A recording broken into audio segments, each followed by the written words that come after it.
Record. Right, so morning everyone.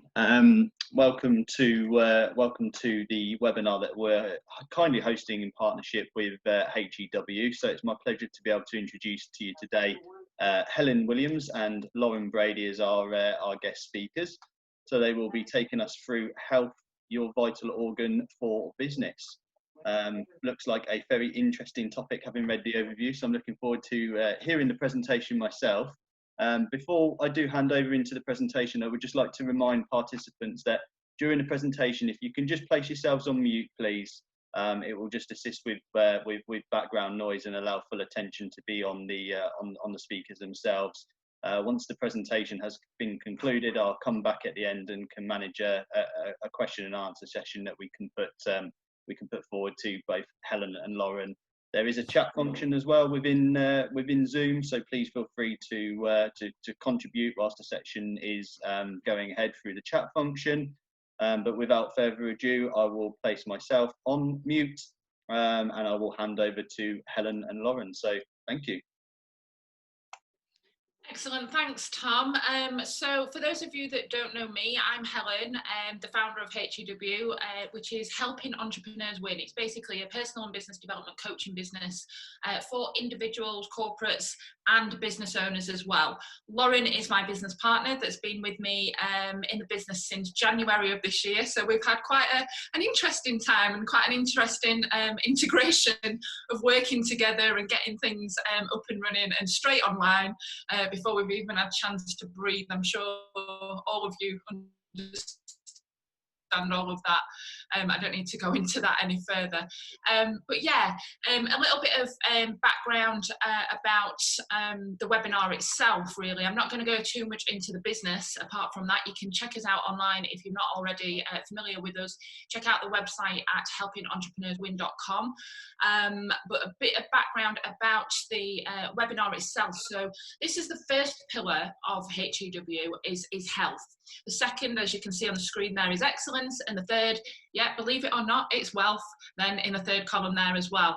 Health is the basic underpinning of everything that we're about, and the basic principle to putting yourself first and ensuring that you as an individual or you as a business owner are operating at your best maximum potential.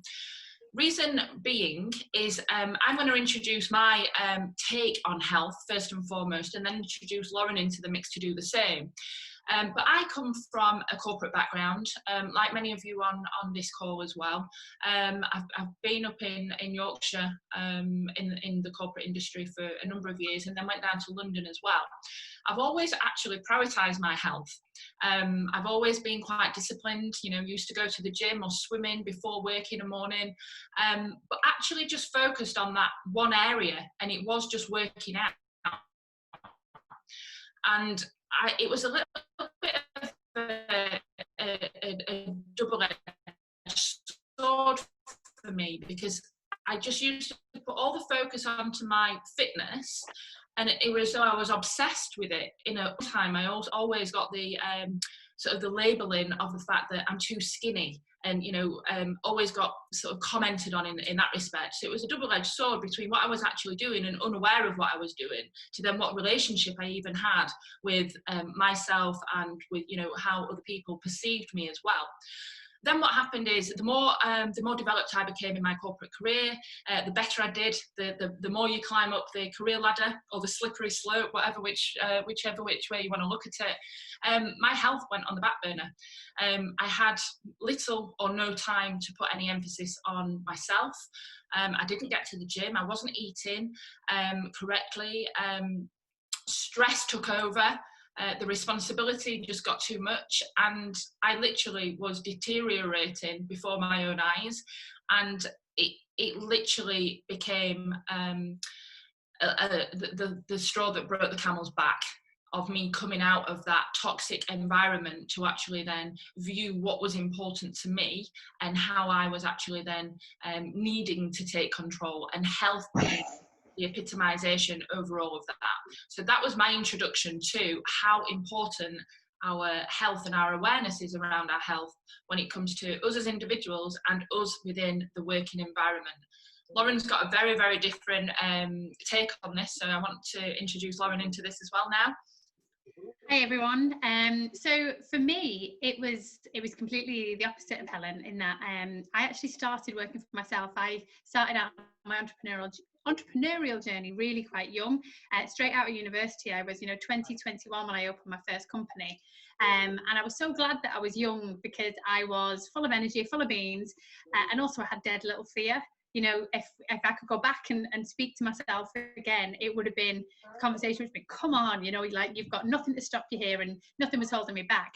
But the one thing that didn't even come to as close as to feature was me thinking about my health. I was probably working, no exaggeration, 12, 14-hour days, 6 days a week.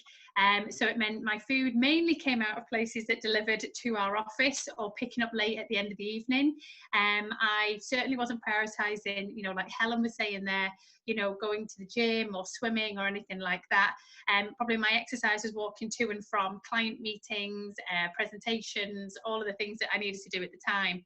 And then when it was 6-7 years later, I decided to close the business. It wasn't where I wanted to be, but I closed a business that was profitable, that had money sat in it, and that had expanded into 3 cities. Tracing the dots backwards now, it's really obvious, and I imagine it must have been obvious for other people to see at the time, that I just burnt myself to the ground. I was all work, quite a lot of play. I was in my 20s having a great time, but I wasn't looking after my health, and I wasn't looking after my well-being in a physical, mental, emotional rest, any sense. And when challenges came, as they will at any point in our career, or if we're building a business, I just didn't have the emotional resilience, and I didn't have the energy to keep going and fighting, the battle that I need to do to overcome certain challenges. So looking back, I can see I burnt myself out massively. I then took the next, I'm just thinking of my ages here, I think I was, the next 6-7 years, I went into a consulting role. I was working in a corporate environment, sales, marketing, and then finally the last 3 years in digital and technology for sales companies. Very fast paced, lots of travel. So I was on at least an aeroplane once a week, once every 2 weeks, trains going to and from developers, clients, stakeholders, lots of time in hotels, lots of times with entertaining people and dinners out and, food on the run. And it was probably in my early 30s that I really started to realise, I'm like, I just don't have the energy to be doing this and to carry, from my point of view, excess weight, not have the fitness, not have the energy. And when I really started to prioritise my health. So it's been about 5-6 years for me now. And the difference it's made, like I say, I just wish I could go back to myself, whether it be as an entrepreneur, or whether it be as an employed person, a consultant, and really just understand that when I've got energy and when I've got clarity and when I've got resilience within my own bones and within my habits and routines, the difference it made to the work I did, my relationships, everything was just huge. So both sides of the coin there for me. Cool. Okay. I just want to say as well, I forgot to mention this before we started, is feel free throughout to, snapshot any of the screens that you've got, share and tag on social media or anything like that, or anybody who you think that this will be valuable to, and, of use to, then please do share it. We totally are massive advocates of all of that. So yeah, just moving on from that, Lauren. So your health then. What do you think about your health? Is it nice to have, or is it a must-have? And these are 2 very different questions. And I like to think of it here as your health, in my opinion, should be seen as your asset. Okay? You yourself are your asset, but your health is your number 1 asset within, right? You're not necessarily just given your health, are you? We're given existence, we're here in existence, but the quality of that existence and the growth of your health as an asset is down to you. Okay, so think about it like this. When you buy a new car, the manufacturer ensures that you're going to drive away and that's going to run really nicely. But it's down to you to be filling it with fuel, be filling it with water, be fueling it with oil, cleaning it, looking after it, changing its tyres, changing the brake pads, anything else that you want to change on that. Then we've got the MOTs, it has its regular service checks. And the same goes for you in exactly that same manner. You're given that existence okay? But how it runs is how you are functioning it and how you are looking after that and taking that responsibility. The difference here, though, behind a car and you, is the fact that you can trade that in. You can stick that on the scrap heap. You know, you can roll another one up to you, you know, that's brand sparkling new and looking sexy again. Okay, but you can't do that for yourself, can you? You only have one shot at your health for yourself in that respect, because we can't trade ourselves in. We can improve it at any which point, but again, it's down to that understanding of how are we then looking at it? How are we considering it as a must-have functionality that we are then giving ourselves the maximum potential and really giving it the best journey that it should have on what we've been granted in the first place? So how do we define it then? How do we define health? So this little graphic here that you can see on the screen is the 5 key areas that we identify and define as health. Okay, we don't just mean health here, like I did, naively, as getting your Lycra on and jumping down in the gym, or getting at the swimming pool at 7 o'clock in the morning. Okay, there's more to it than chicken and broccoli. There's more to it than weights in the gym. That's just one component, right? So while, you know, the chicken and broccoli and the gym going and everything else can have its benefits and does have its benefits, major benefits, however, it's only a one-dimensional, stereotypical surface level assumption. Okay, it's all of these key areas and key components that you can see on the screen here. So exercise and fitness is one element of it. Diet and nutrition, you know, they're the key components that we would automatically think of when we think of good health. Okay, but then it comes sleep and rest. How important, especially as busy business owners and busy employees and corporates, your sleep and your rest, your rejuvenation, your revitalization, all of that is so important to you that that's often disregarded. You know, we hear it all the time of we'll sleep when we're dead. Well, that's a little bit like a thump in the chest, isn't it? We need the rest to be able to then be performing again in the next day. We need the time out so that when we are then putting our time into something and applying ourselves to that business proposal or that sales pitch or that networking event, that we're showing up with the best possible version of who we are. We don't want to be showing up groggy and sluggish and yawning our head off. Sleep and rest is vital to you. Okay, emotional awareness. That is part of your health. That should never be disregarded. Your emotions and the awareness around all of your emotions that form you is part of your health and well-being. And your mental health. You know, there's so much of this around now, which wonderfully so. We're not qualified in these areas, by the way. Let me just say that. I'm not a nutritionist, neither is Lauren. I'm not a PT, neither is Lauren.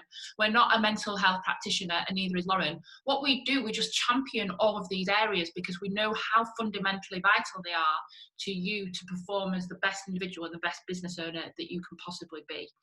Okay, so basically how we define health is all of these 5 key areas encapsulated in together so that you are considering your physical health, your emotional health and your mental well-being, because they all constitute as part of the bigger picture. Okay, so what happens if we don't look after all of these 5 areas? What are the impacts of that? Lauren? Sorry, Lauren's doing the, There we go. here we are, she's woke up. Come on, Lauren, did you get your sleep and rest last night? My screen froze, I absolutely was like,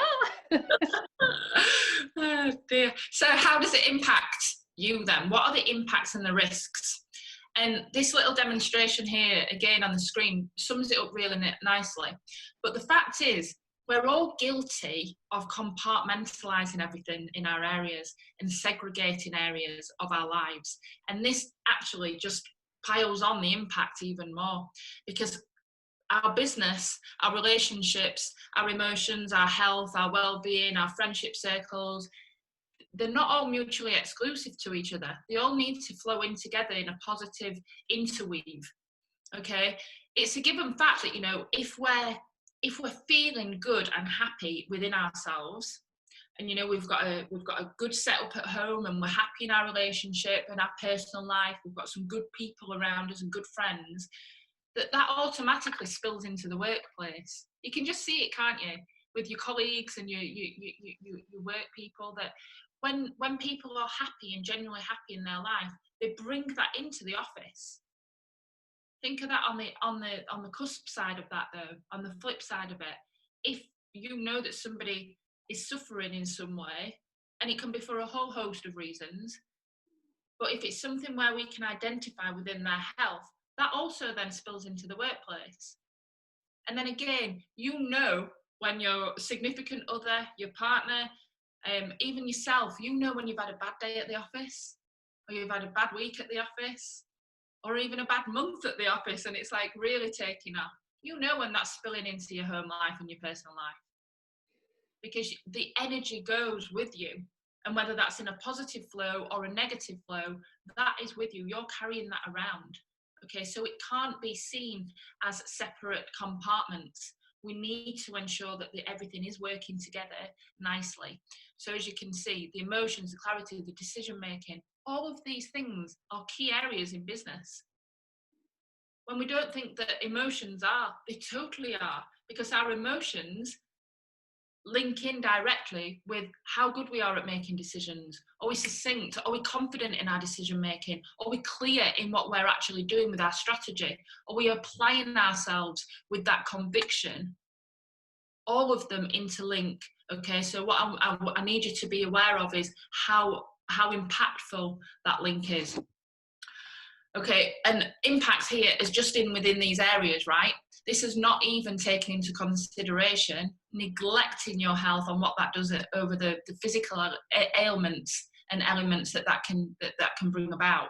You know, I'm not even talking about any of that today. This is just on these areas, on those impacts.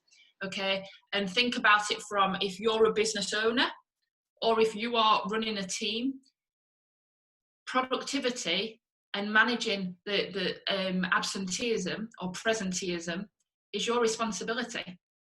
You want people to be turning up to work in their best physical, emotional and mental state. And you, as that team leader or as that employer or as that business owner, are responsible for you leading from the top in that way as well. Okay. So how would you rate your health? This is down to you now, okay? I want you to actually ask yourself these questions, okay? Be honest with yourself. On a scale of 1 to 10, what would you say that your fitness levels are at, for example? What would you say, how you would score yourself when you look in the mirror? And I'm not talking bikini bodies. I'm not talking, you know, six packs and all of that. Reflection, what you see in the mirror is everything. It's your confidence, it's your belief, it's your self-esteem, it's your conviction, it's everything that's shining back at you to what you're then presenting out to the business world. Not just the business world, the world in general, but specifically in this context, the business world. How would you honestly mark yourself down on your energy, scale of 1 to 10? And I'm not talking about the morning injection of caffeine that's just pinned you up. I'm talking about in general. Okay, we don't want false crutches here. We want good energy. We want equilibrium. We want sustainability. Your self-confidence. And I put anxiety on here. We've included that because the stress that comes about through running businesses, running teams, you know, managing budgets, everything that we're dealing with at this moment in time, you know, firefighting and showing our adaptability, that brings about triggers that creates anxiety within us. So if your anxiety is on a high scale right now, admit to that fact, okay? Own it, accept it, and then we'll look at how we can deal with it. And how would you rate yourself on your clarity? What is your thought processes? Have you even done a little bit of a self-review over your thought processes? Do you know what your inner dialogue's telling you? Do you have that level of awareness? Again, this all comes into your health. This is far from, isn't it, the chicken, broccoli and the lycra? But this is the pure impact of everything when we look at it in its whole entirety and with its seriousness. So when you're gauging this here and you're going through this on the rating scale, I want you to consider what your danger areas are. Okay, look at what is kind of putting the red flags up to you. And if you're kind of in the middle of a 5 and a 6, that to me is quite a dangerous area to be, because we actually just tell ourselves that we're doing okay. And why is okay good enough? This is the difference here of what you're doing with your business and your results and your productivity levels of being good or being great. So if you're in that middle ground thinking, yeah, do you know what? I've got all this nailed. I don't know what they're on about. Kind of, I'm okay. Think again, because you're doing yourself injustice. Okay, things might be okay, but again, okay, why is that good? Let's get you doing great. Let's get you reaching into that potential that everybody has got. It's just untapped right now. Okay, so think about your red flag areas. Look at what stage of the scale of 1 to 10 is your actual pain point, where you go, oh, that is not good enough. That really could do with some work. Okay, think of that, identify it, circle it, be mindful of it. And again, there's always a solution. We can look into that. Where are you holding yourself back? This is a massive, I'm not asking you to answer all of this, right? This is your own personal integrity to do it yourself. Be honest, transparent, and own your own, basically, on this slide. This is an internal job where you're just like, right, okay, that's not good enough, that needs to change. Okay, and it's a powerful task if we give it that honesty and that integrity. Thanks, Lauren.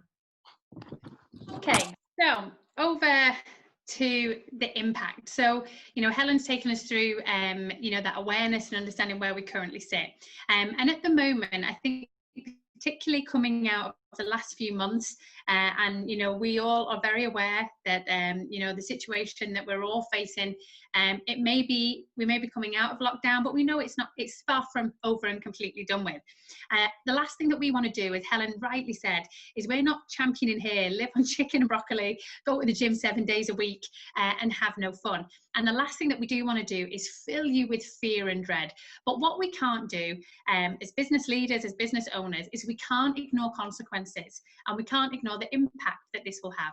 So we want to take you on the next step of this, and this is the only point where we're going to kind of hit you with a little bit of a, it's a bit of a powerful blow, this one. And like I say, fear isn't the goal. But what we want you to consider here is, if health isn't a priority, if health is something that's nice to have, and again, I want to take us all back to where, the level of fear that the country and the world was put into, in February, March, April time, and the impact that has had on everybody's productivity, their business, their income, everything, and we want you to really take it and go, what's the impact if I don't start putting my health at the very top of the agenda, not just for my happiness, but for everything that comes with it. So here, there's a few ones that stick out to us as we've worked with clients one-on-one and with ourselves over the years. A big impact of not putting our health first is that lack of discipline or grit. I kind of referenced it when I did my introduction there. When I was, 23, 24, the idea of having a healthy routine of exercise or hydration or eating nutritious food, for me, it was all on a visual. It was like, what holiday am I going on? What event have I got coming up that I want to look or feel a certain way? And rightly or wrongly, that's where I put my priorities. But when I look back now, I'm like, the fact that I wasn't able to have discipline or grit in one area of my life, which is totally in my control, really impacted the way I had discipline or grit in my business or in my working commitments. Very closely linked to that is that ability to have the energy and the resilience. So the impact of having poor health, and again, I'm not trying to catastrophize here. We've all had it, where we've had a bad cold, or, we've had a little bit of a virus or a bug or something that sits with us, and you're just like, you know, something small happens at work, the photocopier jams, or a client meeting is moved, or, you know, a contract that we were hoping on going through doesn't go through. And, you know, because we're not feeling great in ourselves, it feels like the end of the world.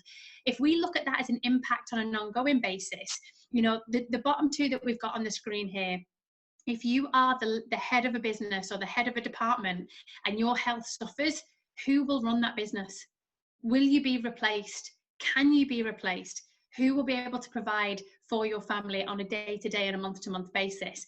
And I've certainly been guilty of this, especially, you know, in my first 10 or 15 years in my career. I just thought I was immune. I just didn't think that was something I had to consider. And I know we're delighted to have such a range of people on this webinar today in terms of businesses, careers, age, everything that goes with it. But if we don't consider what the impact is of our actions, or sometimes our lack of actions, then it's the equivalent of sticking our head in the sand or putting our head back under the duvet every single day. Some ones that we'd like you to consider in terms of the impact that not putting your health first can really come into daily play: low energy, low self-esteem, being short-tempered or grumpy, being irrational, having poor judgment, being sensitive, having lots of self-doubt, having low confidence and low self-belief.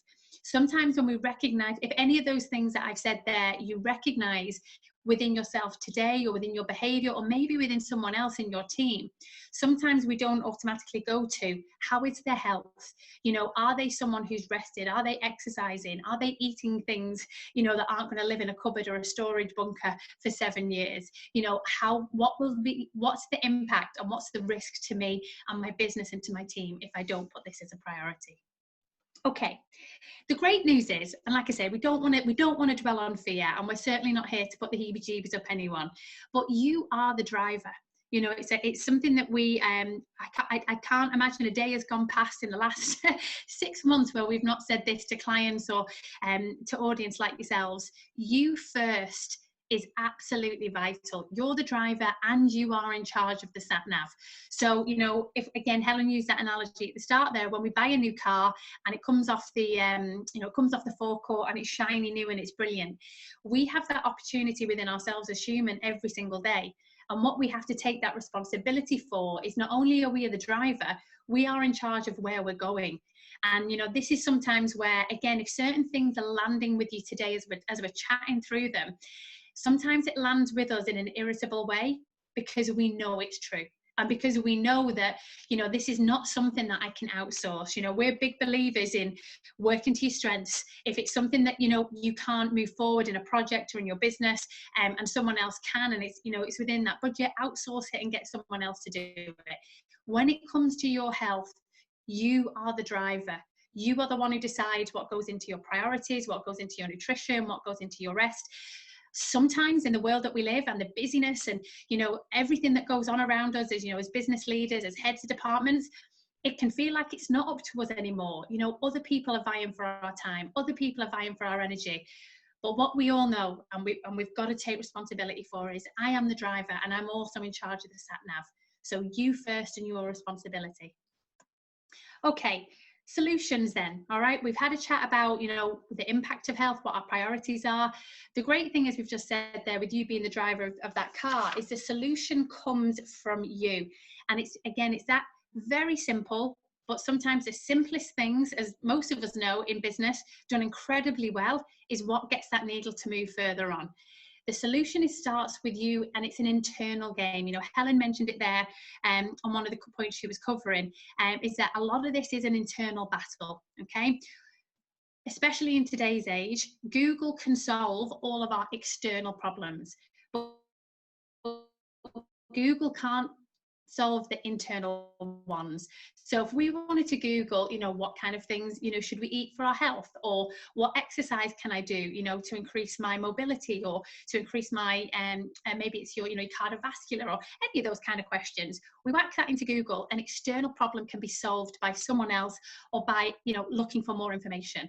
When it comes to our health, it's so simple, but the solution starts with us, and it starts from an internal point. Okay, this is the one that I probably have the most conversations with every single week, is time. And again, I must admit and put my hand up, this was my favourite objection. It was my favourite blockage. And I'm going to come straight out and say it was my favourite bloody excuse. My big thing was I don't have time.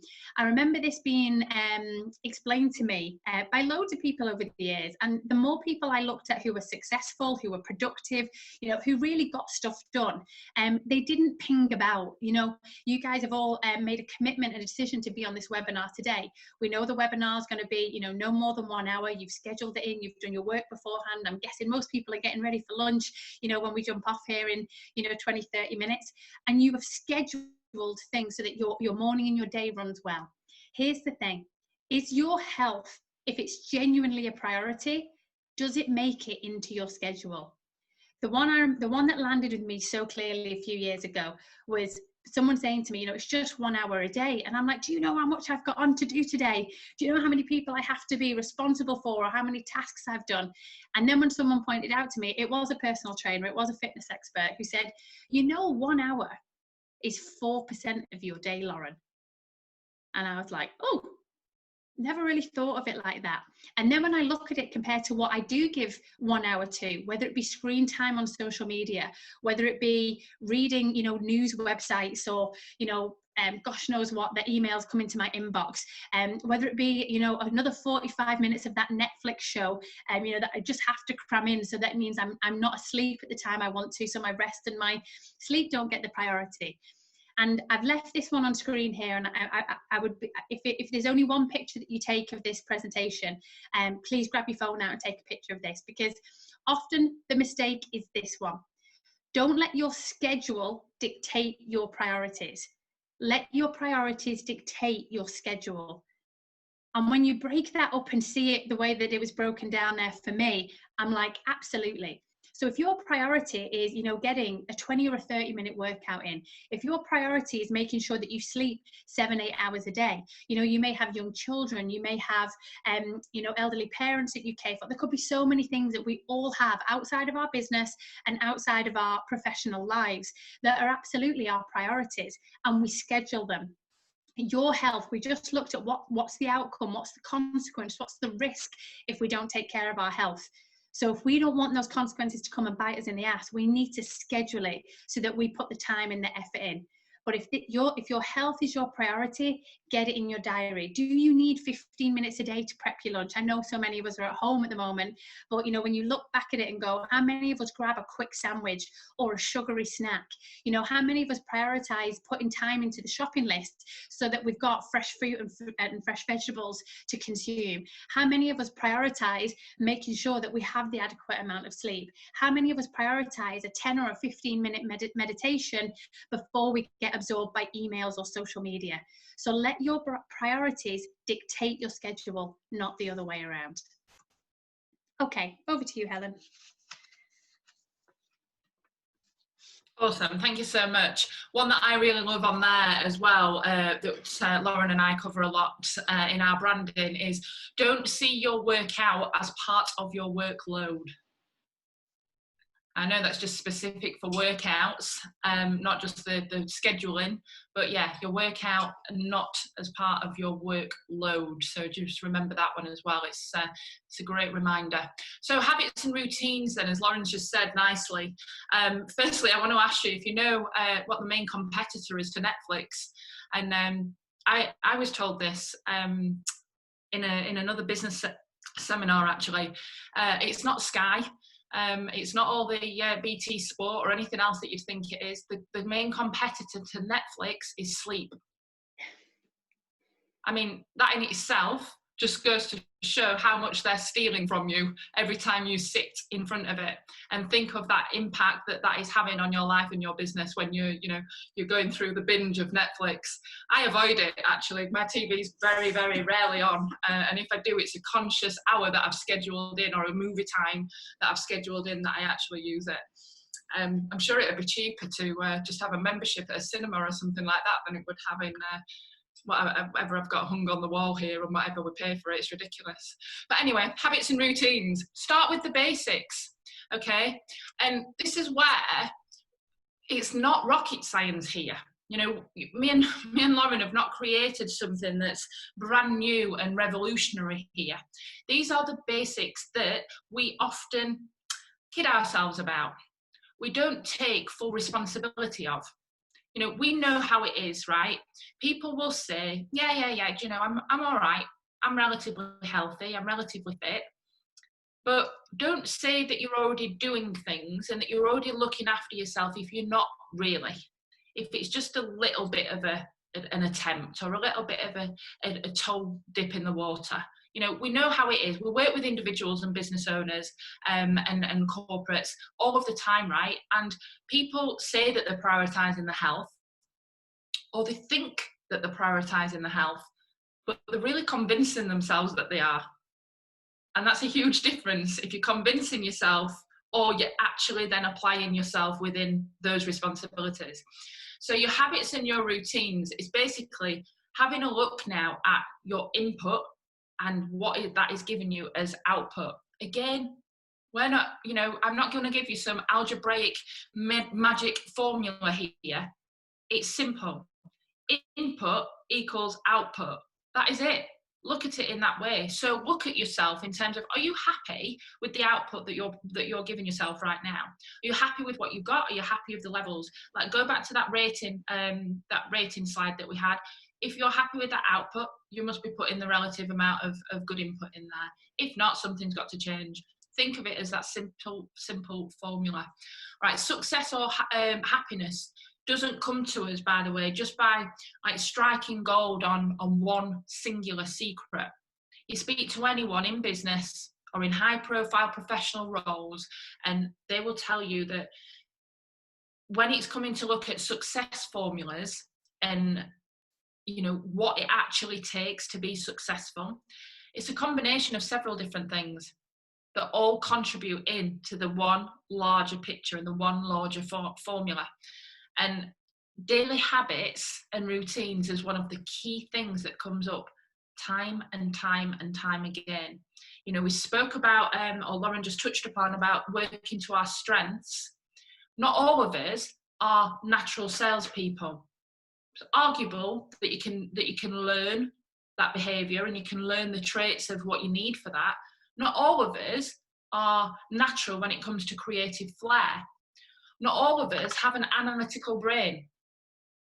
Okay, that's all right, but all of us have the ability and the potential to absolutely nail on our habits and our routines.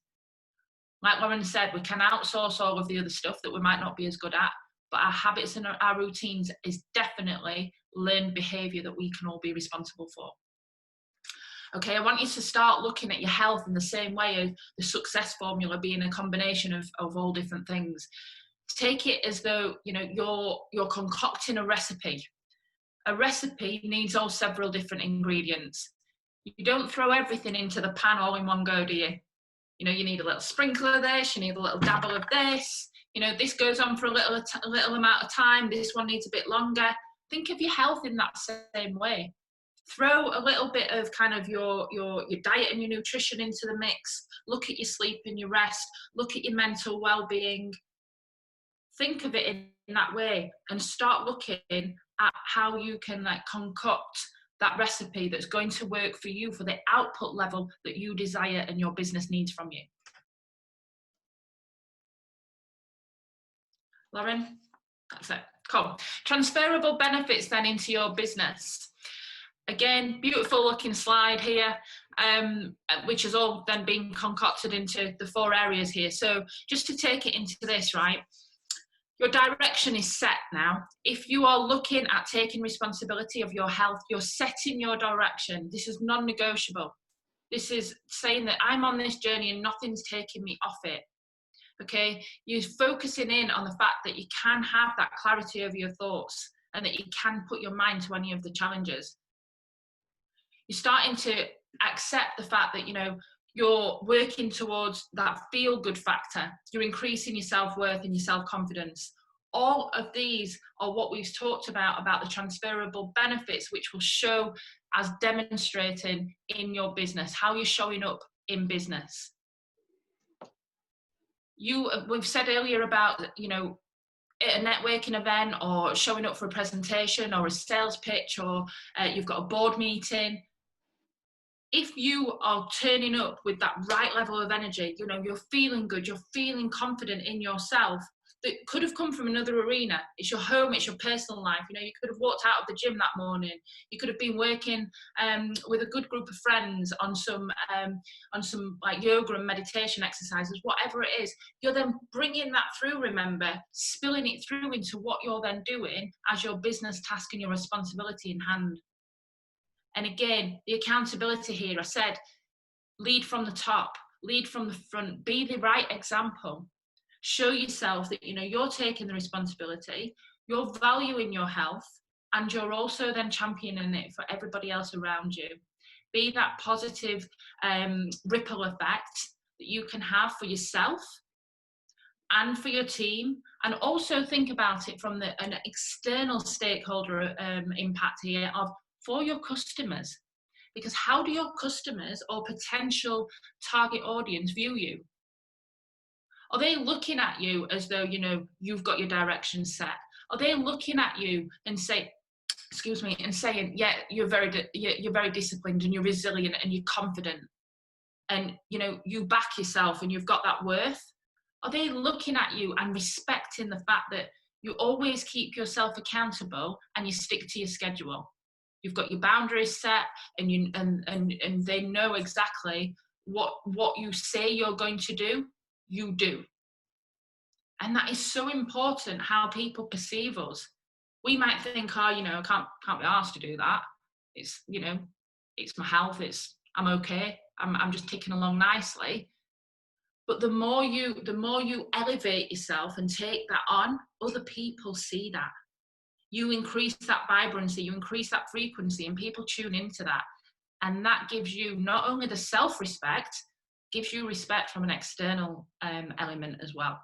So that's your team, the people around you, your target audience, your potential clients.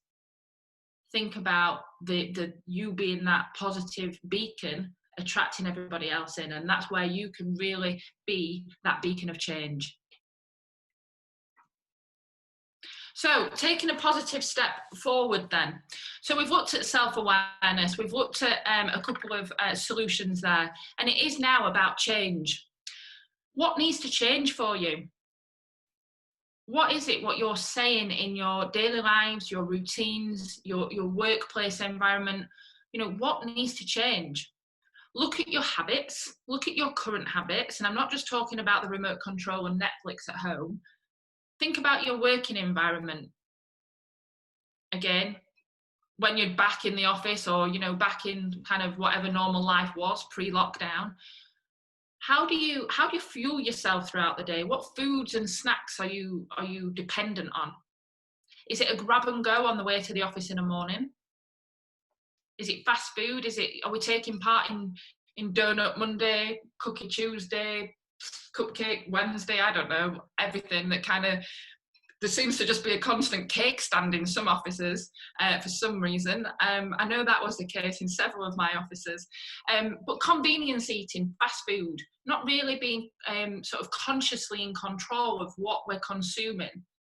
Are you stationary at your desk every single day? And this is so true for being at home, and particularly for those that aren't then getting outside for walks and runs and the daily exercise. But just stationary, sat at your desk, and then you might move from your desk to your dining table, and then from your dining table to your sofa. That's not really getting your step count in and getting you moving and getting the flow of energy around your body. Are you in the car? Can you start looking at other modes of transport? Are you using public transport, but then are determined that you're going to get to the closest stop right outside your office? So it's literally 10 steps from the office. I mean, that always makes me laugh with parking spaces outside a gym. The people join a gym and then they want the car parking spot right next to the door. And it's like, seriously, I'm sure you could award yourself a further 20 strides. You know, be like show willing at least. You know, we don't have to have things at convenience to us all the time. What are our habits? What can we change? Just the simple things. Lauren's mentioned a couple of things about the environment of scrolling, social media consumption. All of this is massively contributory in this stage. Having the awareness over how much time are we actually on social media? Are we just scrolling mindlessly? I'm a social media advocate. I love it. I'm on it all the time. But I also know when it's conscious decision making to come off it, so that I've got technology downtime and digital detox. Okay, that's just as important. Environment as well. Our workplace or home place or social place environment. Who are the people around you that are holding you back? You've heard the analogy about crabs in the bucket and pulling you back and pulling you down. We like to call these people negative Nancies. We all know them. There's at least one of them in our lives somewhere. This is all contributing to your habits. It forms part of your environment that is feeding in to your attitudes and actions against your health and what you're doing about it. Okay, if somebody is negative around you, if the environment's wrong, if it's toxic, if it's really restrictive and self-limiting, that's affecting you and your productivity. That's affecting you and your mental well-being, and it's basically fueling the doubt fire. And I don't mean Mrs. Doubtfire, but that's what it's fueling. That's what that is having on you. So always assess the situation, take responsibility from you, from an internal perspective, and have a gauge at your external environment and the external factors that you can also make a change on as well. Okay, so we're going to give you a few takeaways here, and we've touched on them as the conversation's gone on. So quick one, a simple one is just to move physically. I think we all know it. I think we all know, the 10,000 steps. We know that we want to be getting out and about.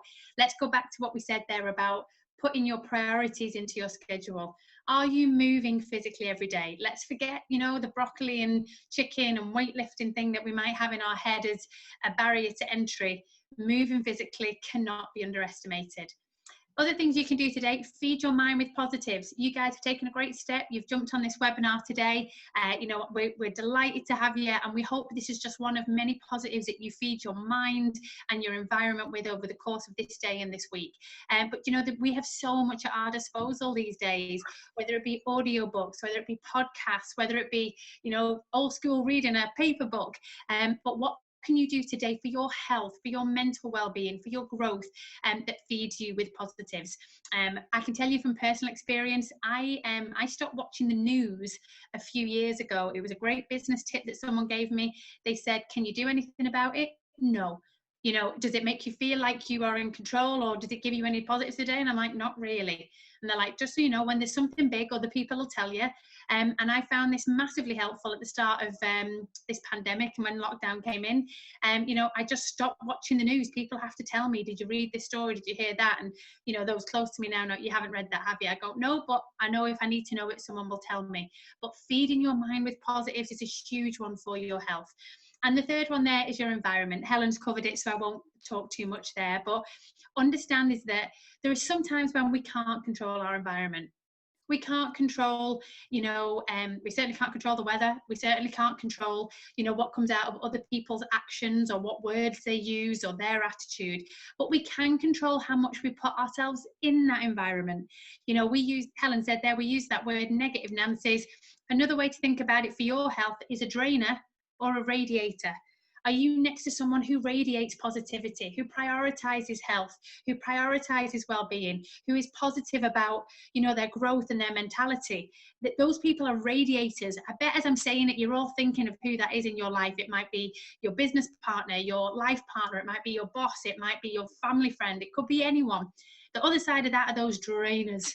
The people, when you see them pop up, you're like, I will do anything to avoid too much time with that person. They may be someone that we love dearly. That could be a parent, a sibling, a colleague.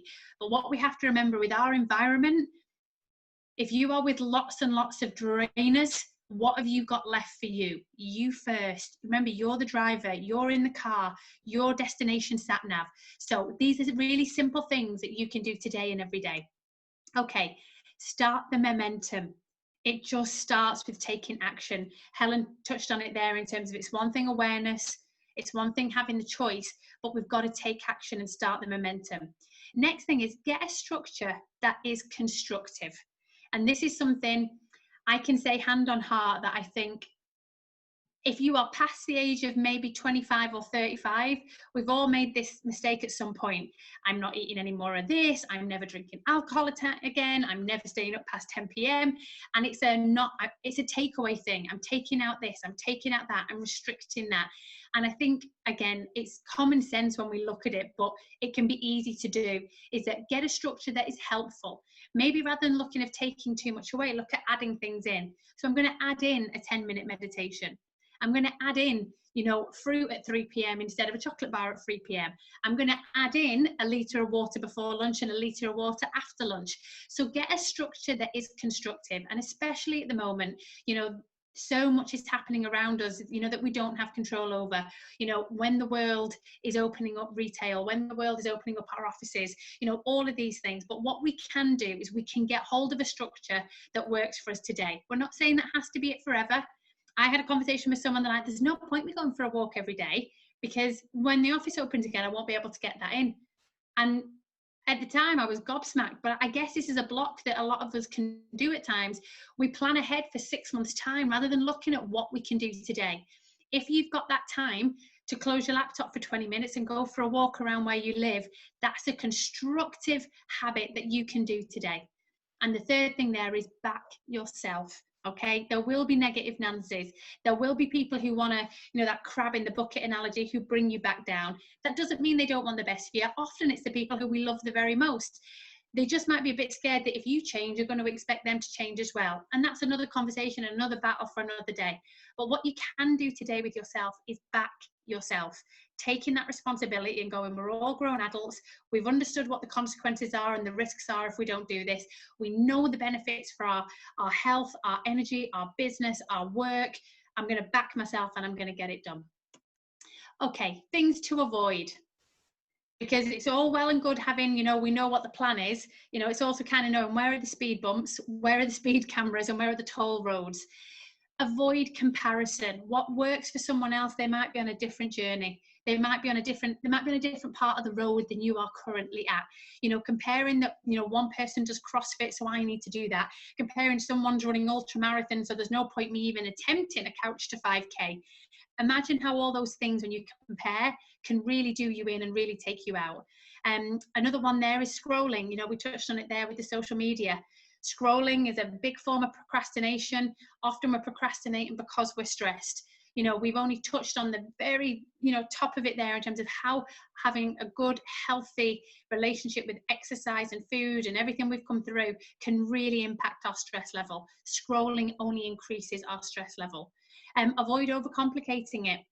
There's no such thing as a perfect solution, a perfect diet, a perfect training plan, a perfect way to get 8 hours sleep.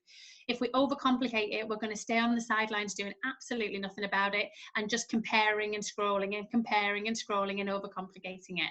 Similar there on the right-hand side is overanalyzing it. I'm someone, I wear a Fitbit and I've worn it for years and I find it really helpful for many reasons. Number one, it tells the time. Number two, it lets me know, it beeps while I've been on this webinar telling me to get up and move. But there are things that come with technology and all the apps that we have available to now.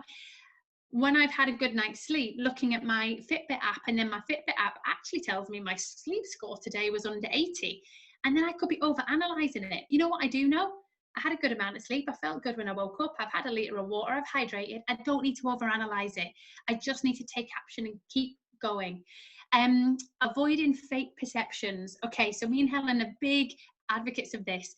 Please don't take what people pop on their highlights reel or a fad diet or a fad structure that maybe someone's decided, oh, I'm just not going to eat bread and I'm never eating bread again. There's a lot of things out there which we could all call bull on, okay? But things to avoid is that fake perception of it having to be perfect, it having to be in absolutely 100% before I even take action. And a big thing to avoid is talking down to yourself. When it comes to our physical health, our mental health, our confidence, all of these things that we've discussed are so closely linked. But sometimes we say things to ourselves that we would never dream of saying to anyone else. We wouldn't say it to a colleague who we've just met. We wouldn't say it to our loved one. We wouldn't say it to our children, but we say it to ourselves. And then, you know, again, let's look at how that links onto everything else in terms of comparison, complicating, all of those things. So backing yourself and having that confidence to take the first step is absolutely key.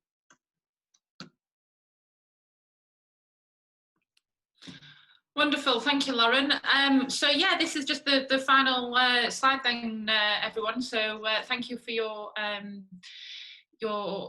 attention and, you know, your engagement. We've had lots of notes come through on the comments and what have you, so it's great to see what people are doing now, understanding themselves, you know, understanding their areas of focus, and you know, really taking this seriously. So thank you for all of that engagement.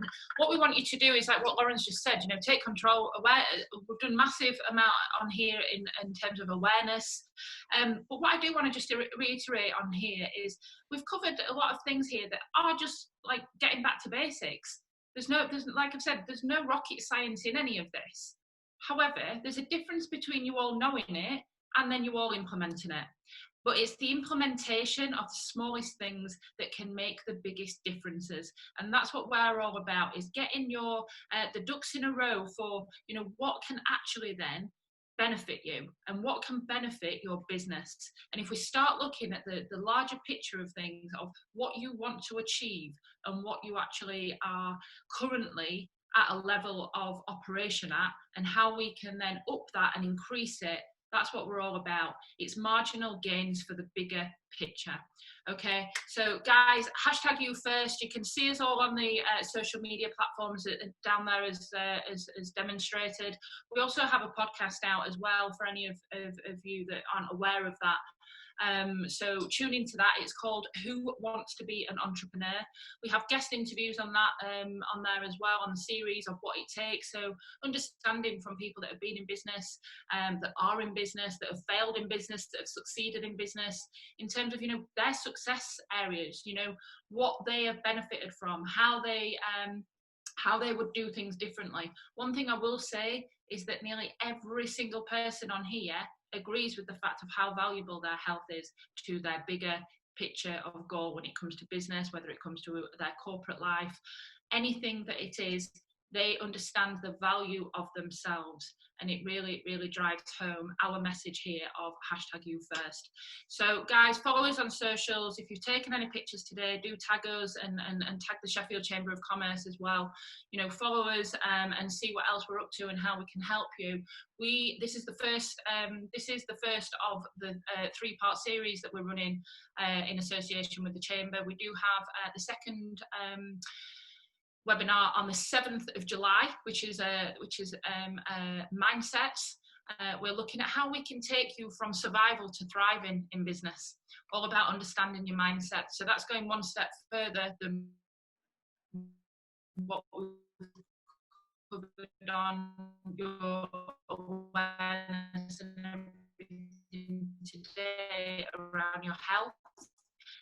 And then on the third column, which is work, but this is all about your wealth and your understanding of money, your relationship with money. Because all of us in business, all of us in corporate, you know, we have an income, we have a salary, we have a dividend payment, we have a profit and loss account, we have a budget. But how do we really understand our relationship with money? And that's the ironic thing, is, you know, we can have these goals when it comes to a financial mindset, but how are we actually then understanding what our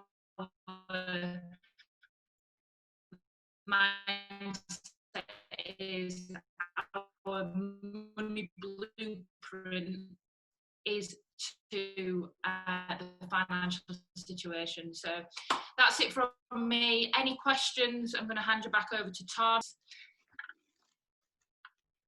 Get away. It's so nice to see everyone. When you're doing the screen share, you forget there's lots of people that you're talking to. I feel like it was just me and you having a chat, Helen, so it's always good. No, thank you both for providing that overview. I found it extremely interesting, and particularly the point on, you know, let your priorities dictate your schedule. Yeah. That was big impact in that comment, and something that I took away personally. I will put the other 2 events that Helen's mentioned into the chat function. I've put the link for the Planning to Thrive one in. I'll work on Minding the Money one, and so people can see that and have sight of that. But before I do that, does anyone have any questions from the floor that they would like to put forward? You can either raise your digital hand if you're familiar with Zoom, or you can wave into the camera, and we will certainly get to people. So yeah, I will open the floor now to any questions.